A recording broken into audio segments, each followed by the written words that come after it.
Dayna Martin here to share some more information about unschooling with you.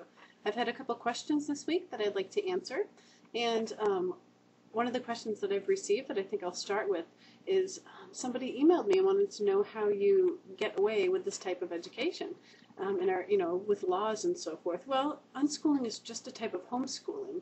So when you register with your state for homeschooling, that's all you have to say is that you're homeschooling. And every state does vary in their laws, so you want to kind of study up on those.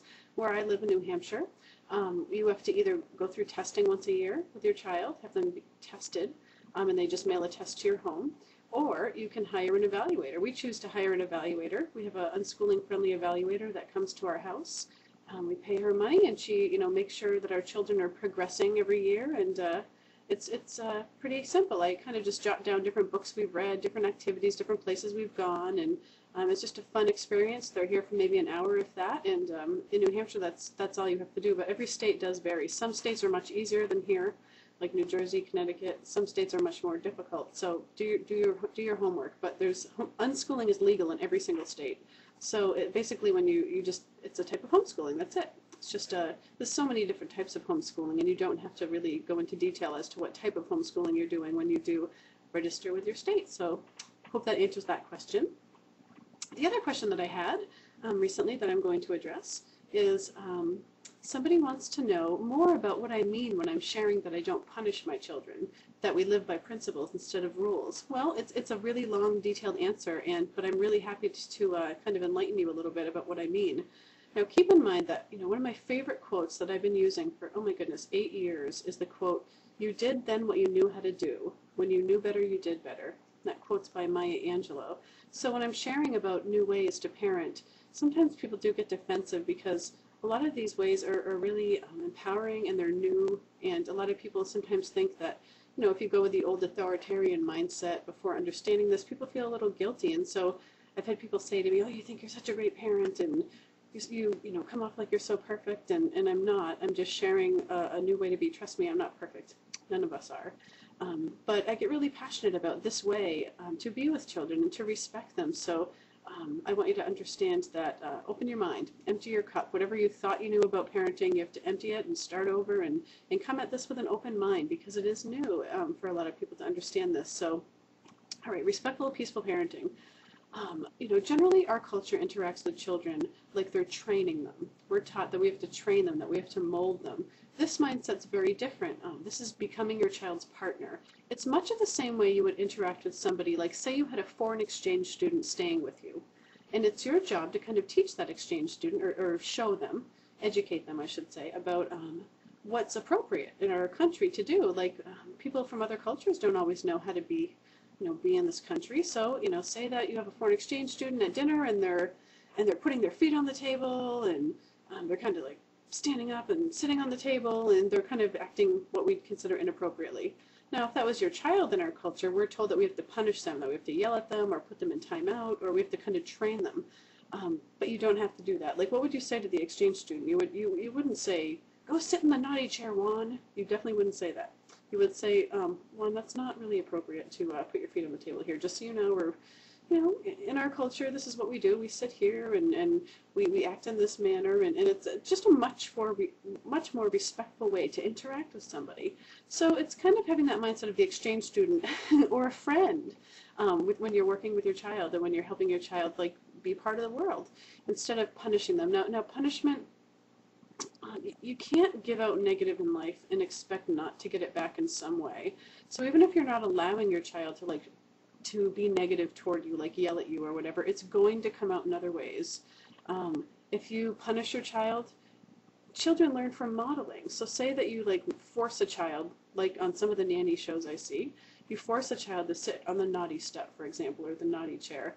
That's not a pleasant thing. Your child's going to be angry as much as you allow them to show that or not. It's going to come out in other ways, sometimes not in, every child just internalizes things so differently. It could come out in nail biting, in stuttering, in so many different ways. Instead of just talking to your child on a really respectful, peaceful level, children learn through that just as well. You don't have to punish your children and reward them like a pet. like training a pet. Even though in our culture that might be all you know, it's okay if you've done that to this point. You did what you knew how to do.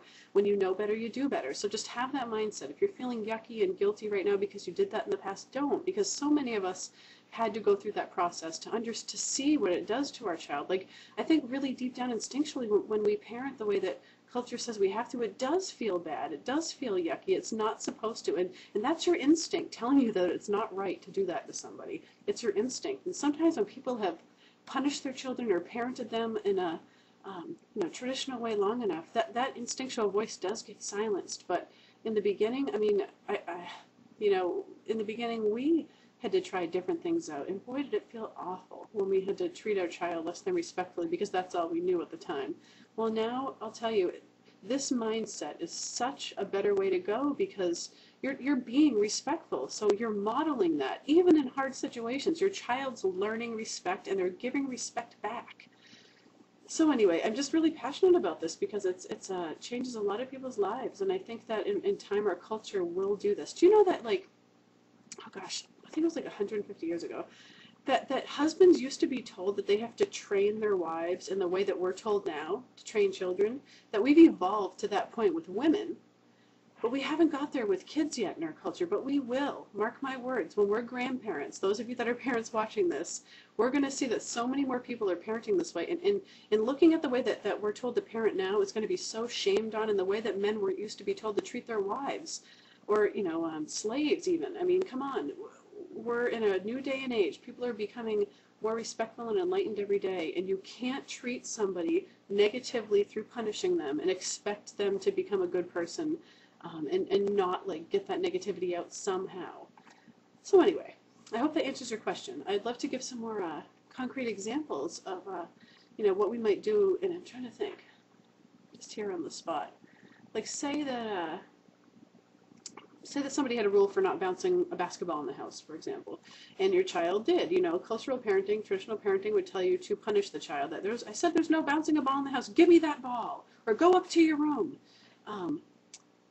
This kind of mindset, a more respectful, peaceful mindset, shows us that we're not just looking at the behavior. It's not just about meeting my needs. It's about looking at the needs under the behavior of your child. That everybody does things for certain reasons. If my son Devin was bouncing a ball in the house, I wouldn't say, stop doing that, I told you not to, it's annoying. I would just say, buddy, you're going to break something, but let's go find a place where you can bounce a ball. Obviously, he has a need too. It's not just about meeting my need, whether it's my need for silence or not breaking something or whatever my need is for him not to bounce the ball in the house. It's also about his need, and that's where this whole new shift in parenting mindset comes from. Understanding that children are people too, and they have needs under all their behavior, and by becoming their partner in life, instead of that brick wall standing between them and their wants, like if you stand between another human's wants, they either have to totally obey you or go around you somehow. Like it's you're putting yourself in an adversarial position with somebody by not acknowledging that there are different people with needs too, and it's not just about meeting your needs all the time for obedience. It's about finding out what your child needs. So I'd say, Devin, let's go find a place to bounce the ball. What about the driveway? What about Daddy's shop? What about or can we do something else together right now? Like I would figure out his need. It wouldn't just be about obedience. You broke my rule. Now go to your room, which traditional parenting goes with. Now that's just one example. Maybe not the best one, but the best one I could come up with off the cuff. So I hope this helps you a little bit understand more of this parenting mindset, and I'd love to share more with you about it. I'm running out of time, however, so I'm going to stop this now. But I look forward to talking to you again soon, and please keep writing in. The emails have been amazing. I've enjoyed getting emails every single day from people who are so supportive of this lifestyle, people that my blogs have helped, and I can't wait to answer more questions. So have a wonderful night, everybody. Thanks.